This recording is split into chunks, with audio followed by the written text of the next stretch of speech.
Estás escuchando El Observador Internacional.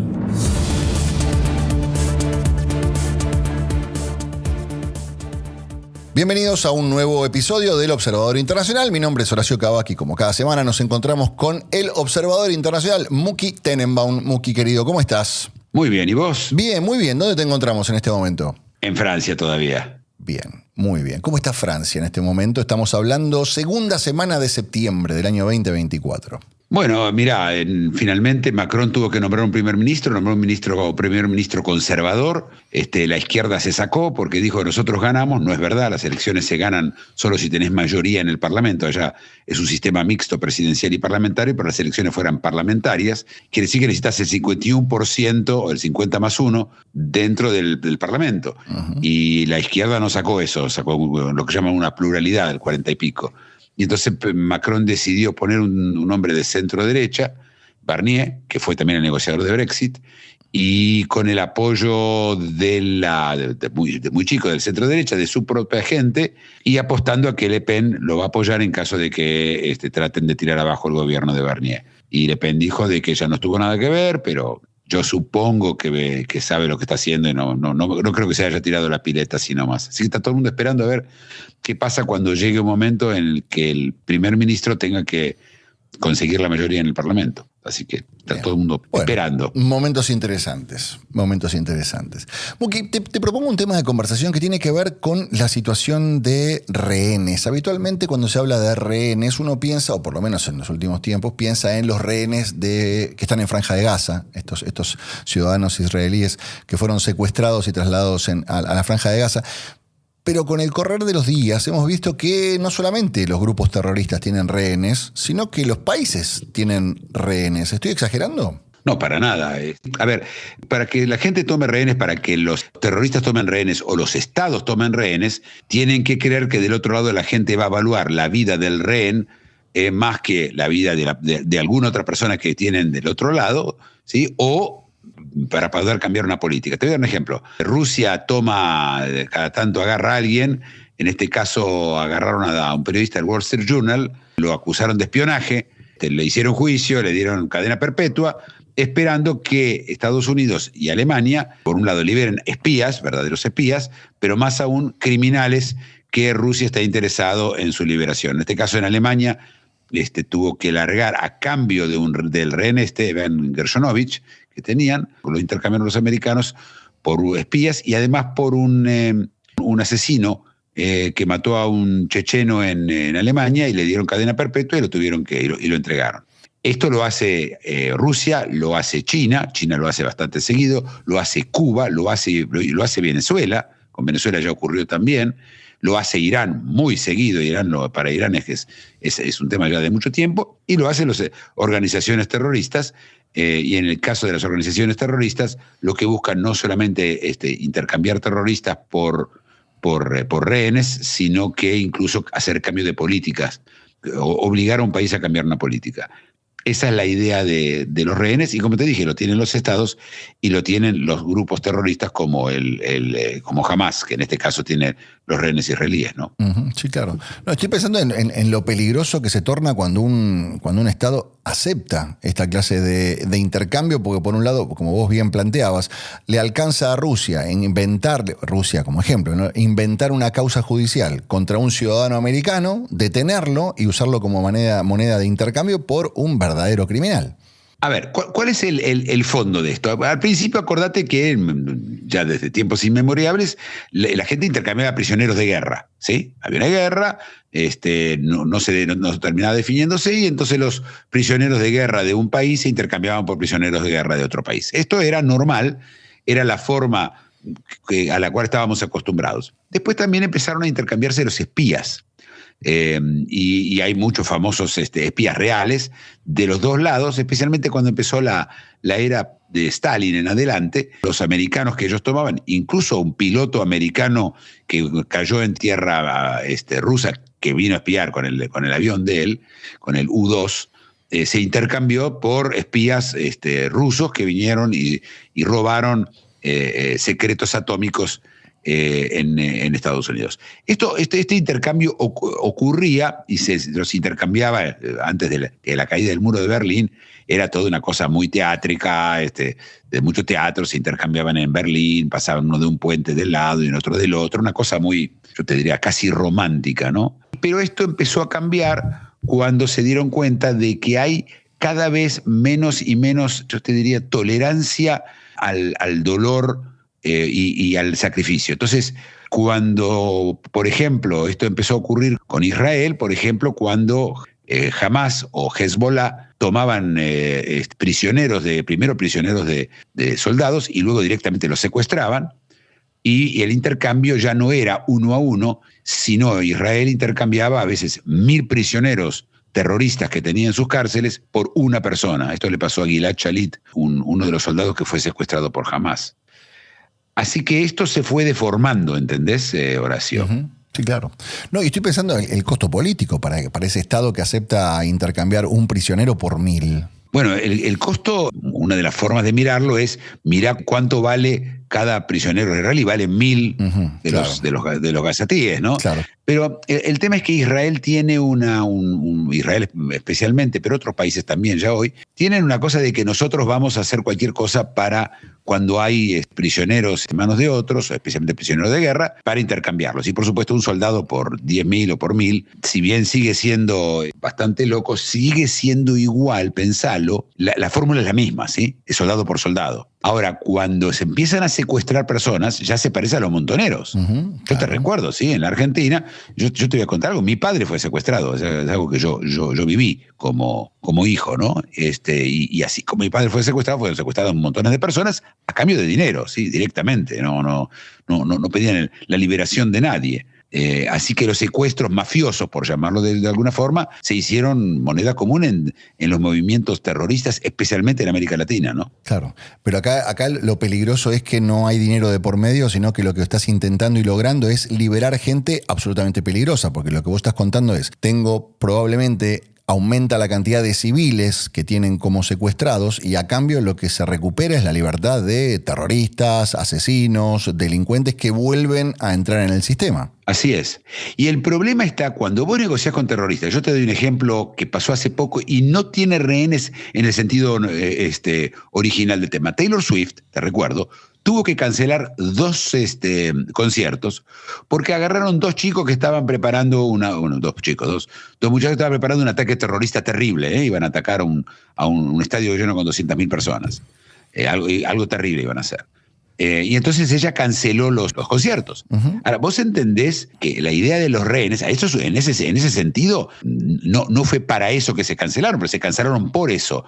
Pero tenés un ejemplo mucho más importante. El precio del petróleo tiene hoy un componente que tiene que ver con el hecho que los barcos no pueden pasar el estrecho de Hormuz, el estrecho que está frente a las costas de Yemen, porque los hutíes, te recuerdo ese grupo terrorista iraní, ¿sí? Que es pro-iraní, manejado y pagado por Irán, dispara contra los barcos que pasan, y entonces los barcos no pasan por el canal de Suez. Entonces, como no pasan por el canal de Suez, para el que no entiende geografía o para el que no lo ve geográficamente, estos barcos tienen que hacer una vuelta alrededor de África muy grande, mucho más costosa, mucho más cara, y encarece el precio de todo, no solo del petróleo, de todas las cosas y de todos los productos que estos traen. Así que todos somos un poquito rehenes de todo esto, ¿sí? Uh-huh, sí, claro. Recién estabas dando un ejemplo particular casi metafórico de 1 por 1.000, pero ¿me puedes dar casos, no sé, concretos, ejemplos de cómo son estas negociaciones, digamos, los intercambios más sobresalientes de los últimos años o que más te llamen la atención? Bueno, creo que tenemos lo más importantes, tenemos el de Gershonovich, el corresponsal de Wall Street Journal, y un soldado llamado Whelan, que estuvieron en manos de los rusos. Ese fue muy importante. Irán intercambió directamente diplomáticos. Irán secuestró diplomáticos. Y Suecia y Alemania aceptaron entregarlos, pero no solamente a cambio de dinero, o a cambio de otras personas, a cambio de cambiar la política hacia Irán. Es decir, Irán consigue, utilizando estos métodos, que países estén dispuestos a, por ejemplo, Estados Unidos tenía miles de millones de dólares congelados de Irán por su intento de tener bombas atómicas. Imagínate lo peligroso un país como Irán, que tiene rehenes civiles, diplomáticos, tener bombas atómicas ellos. Es un peligro terrible. Y a cambio de esto, exigieron que los Estados Unidos le liberen miles de millones de dólares. No solamente a cambio de no seguir con el programa atómico, que igual siguieron con él, sino a cambio de personas. Es decir, estamos hablando de un sistema que el problema está en la negociación. Si vos negociás por rehenes, todo lo que vos estás haciendo es pedir, por favor, tomame más rehenes, que vos sabés que yo voy a pagar siempre. La lógica detrás de esto a mí me escapa, ¿sí? Lo que hacen. Porque se trata de un sistema en el cual, para no ponerse colorado una sola vez, como dicen, viví de rodillas. Y esto cada vez se hace más frecuente. Venezuela lo hace todo el tiempo. Venezuela todo el tiempo tiene rehenes y los intercambia, o porque le levanten algún tipo de presión diplomática, o por otras personas que ellos quieren. ¿Sí? ¿Te acordás Saab, el hombre que manejó una cantidad brutal de dinero? Él fue liberado, lo tenían los americanos, lo liberado a cambio de que Estados Unidos, de que dejen salir a los soldados. Ahora desapareció un soldado nuevo en Venezuela, por supuesto, ¿no? Qué tremendo, porque es lo que vos planteas. Una vez que aceptaste, no te queda otra cosa que ir, en cierta forma, mejorando cada una de las negociaciones. Aceptaste 1 por 20, la próxima te van a pedir 30, porque ya pagaste con 20.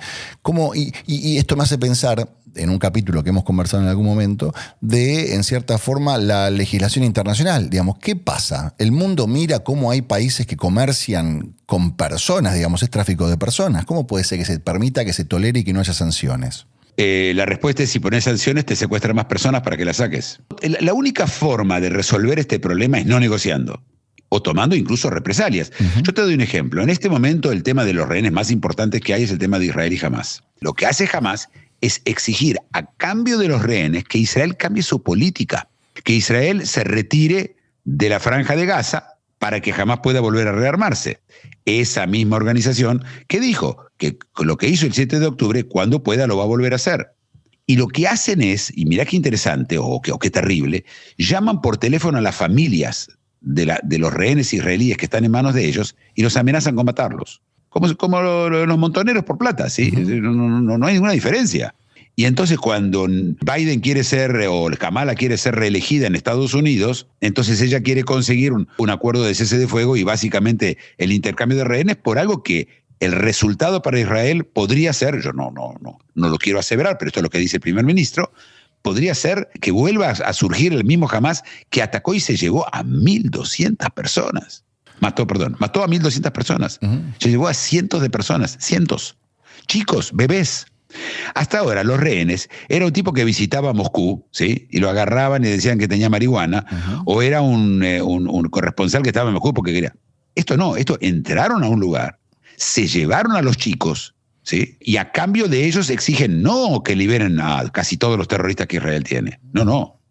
Que además Israel se retire de la Franja de Gaza, es decir, cambiar la política. Y esto es el resultado de haber entregado 1.000 rehenes por un soldado, ¿sí? Es decir, esto, como vos decís, esto es inflacionario, ¿sí? Claro. Y Muki, ahora es complicada la pregunta que te voy a hacer, pero, digamos, hay, entre comillas, código entre qué rehenes se toman y qué rehenes se negocian, porque por un lado me estás planteando, mira, había un periodista que parecía o lo acusaron de ser espía, y por este supuesto espía, condenado por espía, Rusia propone un intercambio y recupera espías. Pero acá estás planteando, secuestran chicos para cambiarlos por plata o por política, digamos. No hay código. No, por plata. Primero por política, pero además los usan de escudos humanos. El rehén, además, sirve de escudo humano. Muchos de los rehenes murieron en bombardeos porque los usaron de escudos humanos. Otra vez, yo no quiero hablar de la parte de escudos humanos, yo quiero hablar de la parte de rehenes. La pregunta es, ¿qué solución tiene esto, Horacio? Y la verdad es que hay dos soluciones. La primera es nunca negociar. Nunca, jamás, bajo ningún concepto. Yo no negocio por rehenes, nunca. Pero los van a matar. Claro. Y los van a matar. Pero la pregunta es esta, tener 200 rehenes o 10 millones de rehenes, que sería el Estado de Israel, ¿sí? O en Estados Unidos son 300 millones de americanos que son rehenes cuando tienen un rehén y Estados Unidos está obligado a intercambiarlo. El problema es que vos te convertís en rehén. Está claro, ¿no? Sí, claro. Pasás de tener un país que tiene rehenes a tener un país completamente rehén de decisiones que toma gente con nada para perder, porque por un lado Israel tiene mucho para perder y jamás por el otro lado no le importa nada. Te mato 10 chicos, te mato 15 chicos, no me importa. Te sigo presionando y voy a presionarte porque no tengo códigos, porque no tengo lógica. Así es, y los ejecuto para obligar. Y lo que hacen es que logran que una porción de la población exija el cambio de rehenes a cambio de cualquier cosa. Claro. Yo entiendo. ¿Cómo no voy a entender? ¿Cómo no entender un padre? Yo vería exactamente lo mismo. No es que yo considero de que esto es un tema de política nacional, no es un tema de personal. Yo personalmente hago cualquier cosa para recuperar un hijo, un hermano, un padre, ¿sí? Pero yo te quiero contar una cosa curiosa. En 1982, en el Líbano era un desastre. Tomaban de rehenes a todos los diplomáticos, americanos, franceses, ingleses, de todo. Todos los diplomáticos que pudieron tomar agarraban y los intercambiaban a cambio de terroristas que estos países tenían en sus propios países. Y los países negociaban y los largaban. El precursor de Hezbollah, que también es un movimiento islámico, que en ese momento tenía un nombre parecido al movimiento islámico libanés, tuvo la mala idea de tomar como rehén al cónsul ruso, soviético en esa época, ¿sí? La Unión Soviética inmediatamente envió lo que se llama el Grupo Alfa al Líbano. Y el Grupo Alfa lo que hizo es varias cosas. La primera de ellas es agarrar al sobrino del jefe de este movimiento, castrarlo y devolverlo. Y luego empezó a mandar manos y piernas y cabezas de miembros de la familia de todas estas personas. Y al final, como sabían que Irán manejaba todo, le advirtieron a Irán: vamos a tirar una bomba atómica en Qom. Qom es la Meca de Irán, sí, es el equivalente a la Meca, es la ciudad sagrada de Irán, y vamos a vaporizar la Meca, Qom, si ustedes vuelven a hacer esto de vuelta. Y nunca más, nadie en ningún lugar del mundo secuestró a un diplomático ruso o ciudadano ruso. En ninguno. Claro. No, estoy pensando justo en eso. Pero por supuesto, un Estado no puede hacer esto. No, sí, por supuesto. Pero lo que quiero decir es, hay un límite al cual hay que precisar. Yo te doy un ejemplo, que si yo fuera el Estado de Israel, y no lo soy, por supuesto, ¿sí? Yo sacaría una legislación que sería así.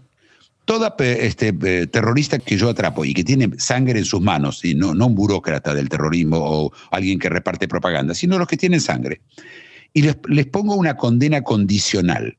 ¿Qué dice esto? Si en algún momento toman algún rehén mío, todos estos terroristas entran en un estado en el cual cada uno de ellos está en prisión solitaria, no ven absolutamente a nadie más en el mundo, incluyendo a sus carceleros, a los cuales le van a pasar la comida por abajo, están encerrados, tampoco pueden ver a la Cruz Roja, tampoco pueden estar en comunicación con nadie, hasta que no se largan los rehenes. Si esos rehenes aparecen muertos, ¿sí?, inmediatamente estas personas entran en una situación de cadena perpetua en esas condiciones. Pensá que si vos se lo haces, ellos son cientos y miles de terroristas que ellos también tienen familias. Claro. Es decir, esto es un ejemplo de lo que se puede hacer. Lo que el sistema tiene que ser tal que si vos rompés las reglas y tomás un rehén, un civil, no estoy diciendo un prisionero de guerra. Prisionero de guerra se intercambia, estamos todos de acuerdo, incluyendo con movimientos terroristas. Pero si vos tocas un civil, yo hago esto. Este es un ejemplo. Vuelvo a repetir, yo no soy el Estado de Israel, ni soy nadie para decir lo que tiene que hacer, pero si vos pensás con la misma lógica que usó la Unión Soviética, vos tenés que mostrar que vos podés causar mucho más daño a ellos o el mismo daño que ellos te pueden causar a vos. Porque si no, todo lo que queda es o por supuesto, jamás, bajo ningún concepto, negociar. Pero no es ni negociar, no hablo de entregar a otras personas, negociar, sentarse a conversar. Esas son las dos únicas opciones. Si no, todo lo que vamos a ver es esto multiplicado por 10 en distintos países. Esto va a seguir pasando, lo va a hacer Corea del Norte, lo va a hacer China, lo va a hacer Rusia, porque funciona. Claro, estoy pensando justo en eso, que por ahora, en cierta manera, los grandes responsables son pocos países, ¿no? Es Rusia, es Irán, es China, Venezuela, Nicaragua, Cuba, podríamos llegar a decir. ¿Cómo puede ser que una inmensa minoría como esta no genere algún tipo de repercusión a nivel internacional, de modo tal que los que son la mayoría impidan que esto avance? Horacio, nadie tiene ni el poder ni las ganas de hacerlo. Primero, ¿qué vas a hacer? Pero te recuerdo que Rusia tiene bombas atómicas, China también. Son países que no te vas a ir, no vas a ir a la guerra por eso. ¿Sí? Lo único que te queda es no negociar. Es muy fácil. Simplemente sacás una ley federal en Estados Unidos que prohíbe la negociación por rehenes. Punto. Bajo ningún concepto, en ningún caso. Con una ley así, en donde no podés negociar, y no podés hacerlo porque sería ilegal, se termina la toma de rehenes. La toma de rehenes funciona solamente porque va a servir algo a cambio. Los rusos no tienen ganas de tener periodistas en la cárcel y darle de comer. Es interesante. Pero es como el eje, ¿no? Es como el eje está agrupado en un montón de cuestiones. Da la sensación como que no sabemos cómo, pero se ponen de acuerdo rápidamente en un montón de prácticas. Hasta se pusieron de acuerdo en esta casa de práctica. O hay alguien que inició todo esto y como están en el mismo eje, terminan todos alineados. No, todos aprenden. Si funciona, pero escúchame, si funciona, vos vas a tener siempre gente que te va a imitar, ¿sí? Si alguien siente que algo funciona, todo el mundo va a salir a imitar. Por eso el ser humano imita. Pero los países se imitan entre ellos y son los países que no tienen un problema después con su propia población, que le digan, che, bueno, podemos tomar rehenes nosotros. Debería pasar eso, ¿sí? Por supuesto les cuentan de que son espías, te imaginas, ¿no? Hay siempre una historia detrás de esto. En el caso de Hamás ni lo necesitó y no lo hace. Pero el resto de los países que te digo, cada uno le enchufan algo. A una pobre basquetbolista israelí que venía de China a Israel y estaba en tránsito en Rusia, le encontraron, entre comillas, marihuana, ¿sí? O sea que tenía un frasco vacío de algo y la intercambiaron finalmente por una espía que había en Israel. Esto es lo que hacen, si no es que no lo llaman rehén, ¿sí? ¿Está claro? No, sí. no tiene un título de rehén. Jamás no tiene problema, jamás usa la palabra rehén. Claro, pero para los estados son delincuentes condenados y bueno, tenés algo para proponer. Acá cometí un delito y no me queda otra que condenarlo. Nosotros somos un país de ley, claro. Vamos a hacer cumplir las leyes. No, y estoy pensando que acá estamos hablando de situaciones donde un estado toma como rehenes supuestamente delincuentes, ciudadanos de otros países que circunstancialmente están ahí y pasan a ser moneda de intercambio. Pero estoy pensando también en algunos países donde los rehenes son propios ciudadanos de ese mismo país y que en cierta forma terminan siendo liberados por permisos o pedidos internacionales a cambio de flexibilizaciones de sanciones. Así es, y eso pasó ahora en Rusia. Les entregaron varias de las personas. ¿Te acuerdas que se murió Navalny en la prisión? Yo creo que yo creo que te lo dije, no sé si alguna vez lo hablamos. No lo mataron, se les murió, ¿viste? Pero el resto de los tipos los entregaron todos a cambio de estos espías que te dije, fue un intercambio más grande. Estaba Gershonov, estaba Whelan y estaban sus propios ciudadanos. Claro que toman a sus propios ciudadanos disidentes de rehenes. Claro. Porque mirá lo que hacen, ¿sí? Ni hablar los iraníes. Algunos ni los entregan. Irán no los entrega si son propios ciudadanos y China tampoco. Rusia sí. Pero China y Rusia sí los tienen. Y vos sabés que ¿cuántos rehenes tuvo China propios? ¿Sí? Todo el jefe de Alibaba, el dueño de Alibaba, sí, claro. Desaparecen, ¿no? Desaparecen rápidamente, mágicamente. Desaparecen, sí. Así es, pero ahí no son rehenes porque no piden nada a cambio. La palabra rehén es para intercambiar, es moneda de cambio. Esos no son rehenes, son prisioneros de conciencia o son gente que se puso que el gobierno no quiere claro. que tengan poder. Y acá, eso ya es otra historia. Y acá más cerquita, digamos, pensando en Nicaragua, pensando en Cuba, que también en cierta forma tienen como rehenes a activistas, opositores nicaragüenses, cubanos, que a veces son liberados por gestiones internacionales. Sí, gestiones internacionales son intercambios, a cambio de. No lo hacen gratis. Pero yo no puedo decirte que Cuba los toma para poder liberarlos después. No necesariamente. La pregunta es, ¿la intención era tener un rehén? Bueno, en el caso de Gershonov, yo creo que no hay duda, ¿sí? ¿Para qué quieren un corresponsal de Wall Street Journal metido en la cárcel con ellos y tener todo lo que piensa en contra? Era porque lo pensaban usar de rehén. Si la intención original es rehén, en el caso de Hamás, todas las personas que se llevaron eran para ser rehenes. Claro. No tenía ninguna otra utilidad. Te vuelvo a repetir, no es que están buscando, ¿te acordás en su momento Corea del Norte, Kim Il-sung, el padre del actual presidente, secuestró a un director de cine de Corea del Sur, se lo llevó para que trabaje para él, ¿sí? Pero no era rehén, ¿sí? La palabra rehén es muy, muy exacta, es algo, esa moneda de cambio que se utiliza. Y vuelvo a repetir, y no es un prisionero de guerra, eso no es un rehén. Está muy bien. Buki, quiero aprovechar los últimos minutos para hablar un poquito de la actualidad. Acaba de culminar hace horas nada más el primer debate en los Estados Unidos entre Kamala Harris y Donald Trump. ¿Qué viste de ese debate? Lo que yo vi del debate es a un Donald Trump que se perdió una oportunidad importante y que estuvo bastante flojo, mucho más de lo que yo esperaba, la verdad. Yo pensé que iba a venir preparado. Vimos una Kamala Harris que se escapó que estuvo bastante bien, pero que se escapó de dos temas que puede ser que al final le terminen costando la elección, que son la inmigración y la economía, que es el tema que más le importa a la gente. Esto es lo que yo vi en el debate. Y lo que vino en el postdebate es, una vez más, euforia demócrata, que no sé si se va a traducir en votos. Y esta situación particular, que lo hemos conversado muchas veces, que es que los demócratas pueden tener más votos, pero si los republicanos tienen más representantes, ganan los representantes de los republicanos y ganan la elección. Así es un colegio electoral, y si bien respeta bastante mayoría, porque el sistema es por estados también y no solo por votantes, con el 2% a favor de los demócratas, Donald Trump es presidente. Con el 4% probablemente no.